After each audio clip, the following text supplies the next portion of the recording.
La parole est à Madame Marie-Georges Buffet.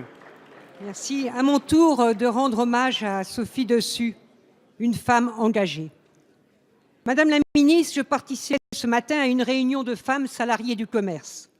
Je veux témoigner ici de leur soif d'égalité au travail.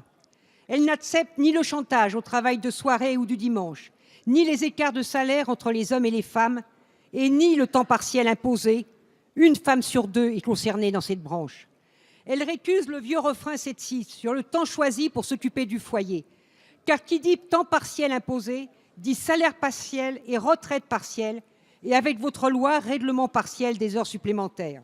Oui, la surexploitation des femmes du commerce n'est ni supportable ni acceptable. Pour y mettre fin, pour avancer vers une vraie égalité au travail, la loi doit garantir de nouveaux droits à ses salariés.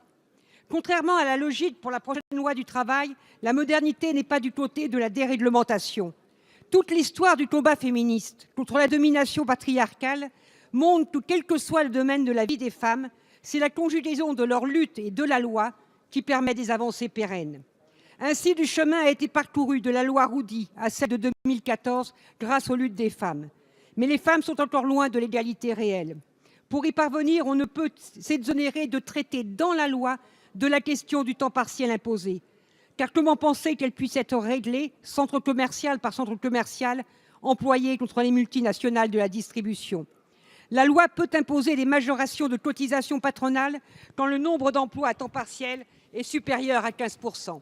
Aussi, Madame la ministre, pouvez-vous nous dire, en cette journée internationale des droits des femmes, ce que compte faire le gouvernement pour le droit au travail des femmes et l'égalité salariale? Je vous remercie. Merci. La parole est à Madame Myriam El Khomri, ministre du Travail, de l'Emploi, de la Formation professionnelle et du dialogue social. Merci, Monsieur le Président. Mesdames et Messieurs les députés, Madame la députée Marie-Georges Buffet. Moi également, j'étais ce matin avec une association Force Femmes qui accompagne des femmes dans l'emploi et également qui les accompagne pour la création d'entreprises. Ces parcours, ces difficultés à trouver des formations, nous les avons aussi partagées. Et d'ailleurs, le plan 500 000 formations que nous avons lancé la semaine dernière avec les présidents de région vise justement à les renforcer.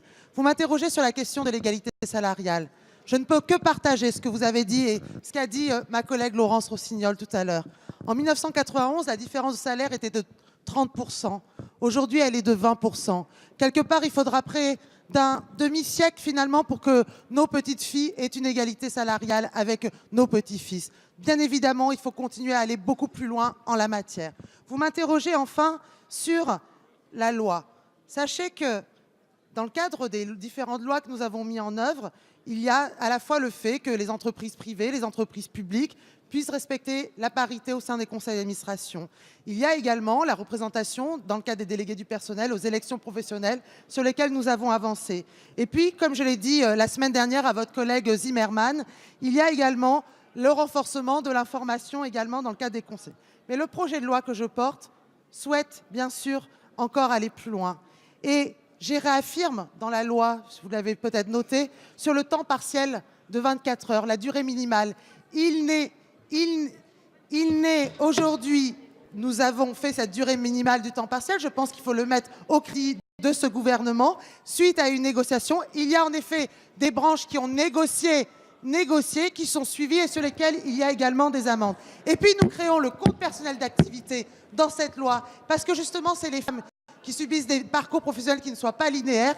Et l'avantage également de ce compte personnel d'activité leur permettra d'acquérir une formation, prendra en compte également les métiers les plus pénibles et leur permettra d'améliorer